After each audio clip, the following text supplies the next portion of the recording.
구독, 좋아요, 알림 설정까지 지금 안 했으면 당장 하러 가세요. 세상의 모든 컨텐츠를 리뷰한다. 콤뷰. 안녕, 나는 다인이야. 안녕, 나는 형선이야. 오늘 리뷰해볼 콘텐츠는 2025년 6월 극장 개봉 영화 브링 백이야. 콤비는 스포일러를 포함하고 있어. 들을 때 조심해서 들어줘. 먼저 30초 줄거리 소개부터 해볼게. 아빠가 사고로 사망한 후 둘만 남게 된 시각장애를 가진 파이퍼와 오빠 앤디는 미성년자라 후견인이 필요한 상황에 처하게 돼. 이때 심리상담사인 로라가 보호자를 자처하면서 로라의 집에서 머무르게 되는데, 로라의 집에는 올리라는 아이가 있고 이 올리가 자꾸 이상한 행동을 보여. 알고 보니 로라는 이전에 죽은 딸을 되살리는 주술을 하기 위해 올리를 매개체로 만들었던 거야. 파이퍼는 딸과 같은 시각장애를 가지고 있기 때문에 선택되었던 거고, 그 과정에서 앤디는 동생을 지키려 하지만 로라는 남매를 갈라놓기 위해 온갖 수를 써. 딸을 되살리려는 로라와 이에서 벗어나려는 앤디와 파이프의 사투를 담은 영화야. 그럼 바로 첫 번째 키워드 볼까 말까부터 해볼까? 다인이는 어떻게 봤어? 나는 너무 재밌게 봤어. 음. 전반적으로 긴장감이 쭉 이어지는 영화였던 것 같아. 고어한 장면도 많았고 내용 자체가 흥미로워서 공포 영화를 즐겨보는 사람이라면 가볍게 즐기기 좋은 영화였던 것 같아. 군데군데 설명이 좀 필요한 설정들도 있었어.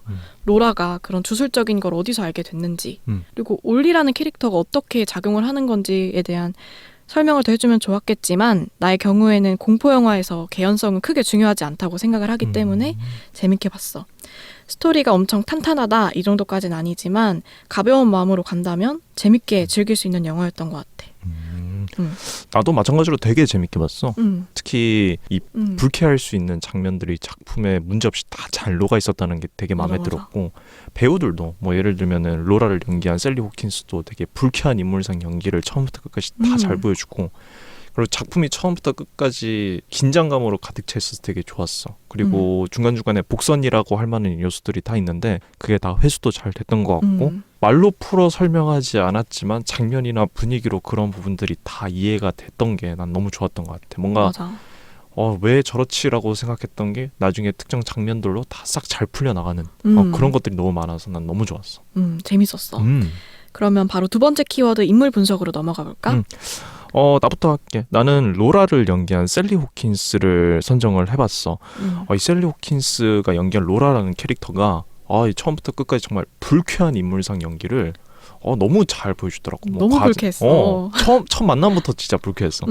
일단은 뭐 순서상 내가 필모부터 먼저 이야기를 하자면, 이 배우 같은 경우에는 76년생 배우고 스타워즈 알아? 알지. 스타워즈로 데뷔를 했어. 1998년에 스타워즈 보이지 않는 위험이라는 작품인데 거기서 단역으로 처음 영화계에 데뷔를 했고, 우리가 알만한 작품들을 꽤 많이 찍었는데 고질라라든지 아니면 쉐이프 오브 워터라든지 그런 류의 여러 가지 영화들에 많이 출연을 해서 얼굴을 굵직굵직하게 익혀준 그런 배우라고 보면 돼.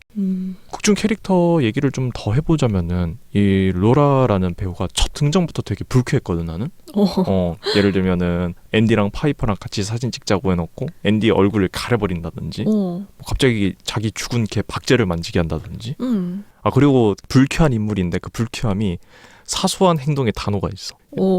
예를 들면은 와서 이렇게 키 재는 거 이렇게 벽에다가 하잖아. 근데 올리버 자기가 소중한 애라고 해놓고 올리버 이렇게 키 잴 때 갑자기 머리를 벽에 팍 부딪히게 한다든지, 맞아. 아니면은 앤디한테 나중에 자기의 소변을 이렇게 부어놓잖아. 근데 그거를 너무 충격받았어. 그때. 그때도 제가 깜짝 놀랐고, 그리고 그거를 나중에 앤디가 자기가 실수한 건 줄 알고 빨러 왔을 때 낚아채가지고 앤디 보내고 파이퍼한테 너네 오빠 요즘 왜 이러지? 막 이러면서 뒷담을 깐다든지. 그런 류의 연기들. 그리고 가장 소름 돋았던 게 이제 앤디가 중간에 병원에 입원을 하잖아. 그래서 파이퍼가 빗속에 죽을 것 같아요. 절대 비 맞게 하지 마세요 하는데, 이제 그 옆에서 로라가 그래 걱정 마, 절대 비 맞지 않게 할게 하는데 손가락을 이렇게 꽂잖아. 근데 그게 이제 해외에서는 난 너에게 거짓말을 하고 있다라는 그거잖아. 그걸 딱 하면서 하니까 저건 진짜 진짜 나쁘다. 와. 그러고 바로 파이프랑 빗속에서 뛰어놀잖아. 근데 또 나중에 가면은 딸을 잃은 불쌍한 엄마의 연기를 또 잘하니까. 맞아. 또 그렇게 괴물로 변한 과정이 약간은 마음 아프긴 해. 맞아. 이해는 안 되지만. 맞아.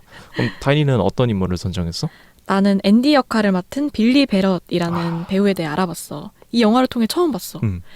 일단 영화를 보는 내내 앤디한테 마음이 많이 갔기 때문에 선택을 해봤고 앤디 역을 맡은 빌리 베럿 배우는 생각보다 나이가 어리더라고. 2007년생이래. 6세에 연기 활동을 시작했다고 해. 아직 우리나라에는 잘 알려지지 않은 배우 같은데 외국에서는 TV 드라마 리스폰서블 차일드, 크리스마스 캐롤 등으로 이름이 알려지기 시작했대. 이제 작품 속에 원래 가정, 아버지가 돌아가시기 전에 그 가정에서도 파이퍼와 다르게 좀 학대를 받았잖아. 근데 또 새로 간 집에서도 로라가 그렇게 차별을 하니까 앤디가 힘들어하지. 보면서 좀 마음이 아팠고 그런 와중에서도 파이퍼를 끔찍하게 아끼고 지키려고 애를 쓰는 모습이 참 응원하게 만들었던 것 같아. 맞아. 음, 난 특히 그런 부분 있잖아. 그 마지막에 아동기관 성인 한 명 데리고 이제 파이퍼 구하려고 둘이 같이 가는데 거기 전화를 하잖아. 거기서 본인의 잘못을 인정하고 또 본인의 진심을 정하는 그 장면이 되게 아련하더라고. 맞아. 파이퍼는 심지어 아빠가 그렇게 오빠를 학대했다는 사실도 몰랐잖아. 그 사실을 고백하면서 미안하다 이렇게 얘기하는데 참 행복하길 바랬는데 마음이 그러니까. 아프다. 참 험하게 죽어서 그것도 좀. 맞아. 그러면 이제 세 번째 키워드 시사 이슈 토크로 넘어가 볼까? 2025년 극장가에서 공포 영화로 나온 영화라고 해. 본격적인 여름철을 알리는 영화인데 그런 관점에서 볼 때 브링 허백이란 영화 어땠던 것 같아? 아, 딱 여름이라는 주제에 맞는 공포 영화였다. 잘 만들어진 완성도 높은 그런 공포 영화였다. 사실 최근에 극장가에서 뭐 한국 공포 영화가 제대로 나온 적이 별로 없는 것 같기도 하고. 맞아. 제대로 된 작품이 없었어. 해외 공포 영화도 사실 제대로 된 게 요 최근에 나왔던 거. 뭐 내 개인적으로는 헤레틱이라든지 그런 거 제외하고는 별로 없는 것 같기도 했는데 정말 간만에 이런 완성도 높은 장면이 나와서 난 좀 반가웠다. 나도 이제 공포영화 신고식이라고 하지. 첫 등장을 정말 잘 한 것 같아. 영화 자체가 주술적인 것도 나오고 가족 얘기도 나오고 특이하게 시각장애 설정도 있고 고어한 연출 이게 잘 어우러져서 재밌게 볼 수 있는 공포영화로 잘 나왔던 것 같아. 자, 그러면 두 번째 컨텐츠로 우리 공포영화 본 김에 서로 좋아하는 공포영화 하나씩 꼽아볼까? 좋지. 근데 너는 모를 수도 있겠다. 내가 좋아하는 작품 중에 그 일본 공포 영화 중에 착시나리라고 있거든. 오, 유명하잖아. 알아? 알는데 안 봤어. 그 영화도 근데 그것도 약간 후속편으로 한 2, 3편 있는데 1편 같은 경우에는 그 특유의 막 전화 벨소리 이런 게 나오거든. 그게 이제 전화를 타고 귀신이 옮겨간다 약간 그런 컨셉이어가지고 그것도 처음부터 끝까지 긴장감이 가득한 그런 영화기도 하고 최근에 봤던 것 중에 하나 꼽자면은 내가 다인이한테 자주 얘기했던 것 같은데 헤레틱이라고 있어. 그래서 봐야겠다. 아직도 안 봤어? 봐야겠어. 내가 몇 번을 얘기했는데 그 헤레틱이라는 영화는 많은 대사량으로 긴장감을 끌어내는데 그럼에도 불구하고 전혀 지루함이 없었고 헤레틱이라는 영화의 그 악역으로 나오는 배우가 휴그랜트야. 근데 로맨스를 하는 사람이 막 사람을 무차별적으로 죽이고 종교에 대한 질문을 하는 일종의 미친 철학자 같은 느낌으로 나오거든. 그 연기를 너무 잘해서 진짜 재밌고 아무튼 지금 생각나는 걸 얘기를 해보자면 옛날 작품 중엔 착시나리 그리고 지금은 헤레틱. 근데 이 브링 허백도 내 리스트에 들어갈 수 있을 것 같아. 진짜 상당히 괜찮았어. 나는 컨저링, 인시디어스 이런 류의 귀신? 귀신 영화는 무서워하는 편이 아니야. 뭐가 무섭지? 이러면서 보는 스타일인데 그런 관점에서 볼 때 내가 추천하고 싶은 영화는 오펀, 천사의 탄생. 알지. 유명하잖아. 어스. 그것도. 어스도 알지. 그 쌍둥이 나오는 맞아. 이 영화가 사람이 무서운 그런 영화거든. 이런 영화여서 추천하고 싶어. 전체적으로 스토리도 탄탄한 영화들이고 뭐랄까 약간 귀신보다는 정말 사람이 무서워. 사람이 무섭다. 막 속이면서 옆에서 와 있고 정말 무섭거든. 어스는 오펀보다 좀 더 무서운 느낌인 것 같아. 그래서 가볍게 공포영화 보고 싶다 하면 오펀을 추천하고 나 진짜 무서운 거 보고 싶다 하면은 어스 보면 좋을 것 같아. 네, 나는 어스도 좋았는데 사람이 무서운 것도 있지만 미지의 존재로부터 오는 그런 공포도 좋았던 것 같아. 같은 감독이 만든 것 중에 노비라고 있거든. 노 봤어. 난 그것도 되게 스릴 넘치게 잘 봤거든. 노브는 진짜 알 수 없는 존재에 대한 게 나오니까 무섭더라고. 맞아. 그런 긴장감으로 이 극장을 꽉 채우는 작품을 보는 것도 정말 매력 있는 것 같아. 맞아. 근데 사실 공포영화를 보면 괴롭잖아. 무섭고 깜짝깜짝 놀라고. 그럼에도 불구하고 우리가 공포영화를 보는 이유가 뭐라고 생각해? 그러니까 영화를 본다는 것 자체가 아주 색다른 경험을 하러 가는 거잖아. 우리가 어디서 갑자기 우리도 몰랐던 쌍둥이가 우리를 죽이러 온다든지 갑자기 UFO를 닮은 괴물이 우리를 먹으러 온다든지 아니면 뭐 오컬트 부활의식에 시달린다든지 그런 걸 경험하기 힘들잖아.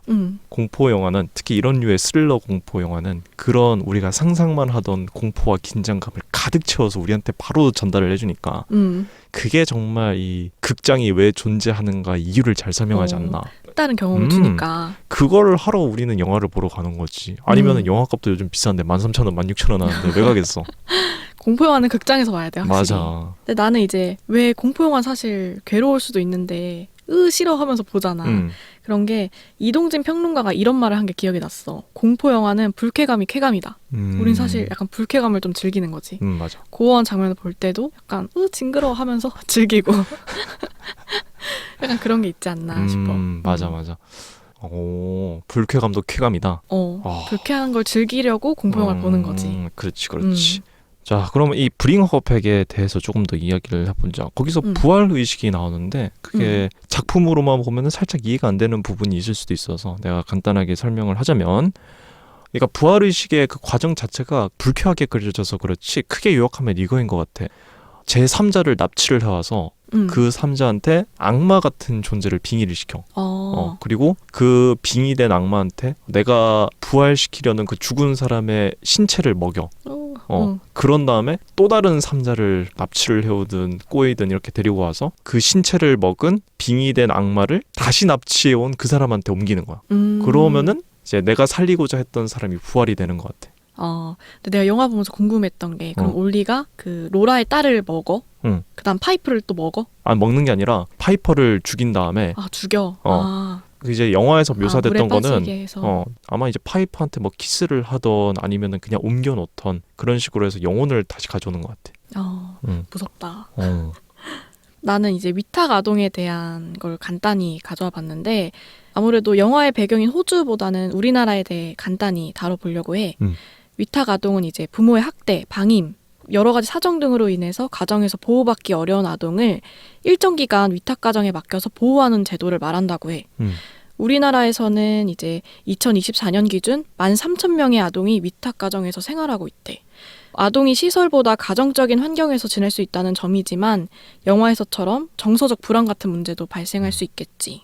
근데 작품에서 보면 이 위탁아동 제도가 너무 답답하게 그려져서 오. 누가 봐도 문제 있는 로라인데 로라가 표면적으로는 굉장히 긍정적인 사람처럼 그려져서 맞아. 자기가 원하는 애를 쇼핑하듯 데려오는데 그게 문제가 안 돼. 심지어 또 성실하게 일하신 심리상담사니까 맞아. 신뢰가 꽤 높아서 나는 이게 결말에 대한 해석으로도 이어질 수 있다고 봐. 예를 들어서 작품 안에서 그려진 가정들이 다 보면 다 문제가 하나씩 있어. 근데 예를 들면은 파이퍼랑 앤디의 원래 아버지도 겉으로 보면은 딸을 사랑하는 그런 가정이었는데 사실 알고 보니 파이퍼는 사랑했지만 앤디를 마구 두들겨 팼던 그런 사람이고 로라도 이상적인 엄마처럼 그려졌지만 사실은 이 딸에 대한 비뚤어진 애정 때문에 파이퍼랑 앤디를 죽이려고 하고 그랬던 사람이잖아. 그게 겉으로 보이는 훌륭한 가정에도 사실 안에는 되게 골마 있을 수도 있다라는 걸 맞아. 계속적으로 묘사한 게 아닌가. 난 그런 생각이 많이 들더라. 맞아. 가족에 대한 그런 메시지를 담으려고 한 것 같아. 근데 이 영화에 대해서 열린 결말에 대한 해석이 있대. 혹시 열린 결말이라고 생각했어? 난 그렇게는 생각 안 했어. 그냥 아까 방금 내가 얘기했던 그 정도의 의미를 담지 않았나? 그 정도만 생각을 했었어. 근데 이제 앤디가 죽지 않았다 이런 식으로 해석하는 글도 있더라고. 그래? 열린 결말이라고 생각을 아예 못해서 찾아봤거든. 누가 봐도 죽었는데. 근데 이제 뭐 비행기가 떠나가는 거를 묘사하는 장면을 보고 그렇게 느낀 것 같은데 나도 열린 결말이라고 해석은 전혀 안 했던 것 같아. 나는 오히려 비행기 장면 때문에 진짜로 죽었구나라고 생각을 했어. 나도 살아있길 바랬는데. 너무 안타깝긴 했어. 자, 그럼 이제 드르륵 탁으로 넘어가 보자. 공포 영화의 매력을 가장 잘 살린 장면 하나씩 꼽아볼까? 내가 먼저 해볼게. 난 올리가 브링허백의 공포 요소를 잘 끌어내준 것 같아. 사실 아기잖아. 맞아. 초등학교 저학년? 그 정도의 왜소한 아이인데 그 아이가 주술에 씌이다 보니까 이상한 행동을 정말 많이 해. 칼도 씹어먹고 특히 그 장면. 칼이랑 나무를 씹어먹고 결국엔 자기 팔을 뜯어먹어. 이 장면이 너무 기억에 남더라고. 맞아. 이게 영화의 고어한 부분을 담당하고 있다 보니까 이 장면이 공포 영화의 매력을 잘 살린 장면이 아닌가. 승선이는? 맞아. 나도 결국엔 올리랑 관련된 부분이 이 공포를 끌어냄과 동시에 이 영화의 떡밥을 잘 풀어주는 장면이었다라고 생각을 하거든.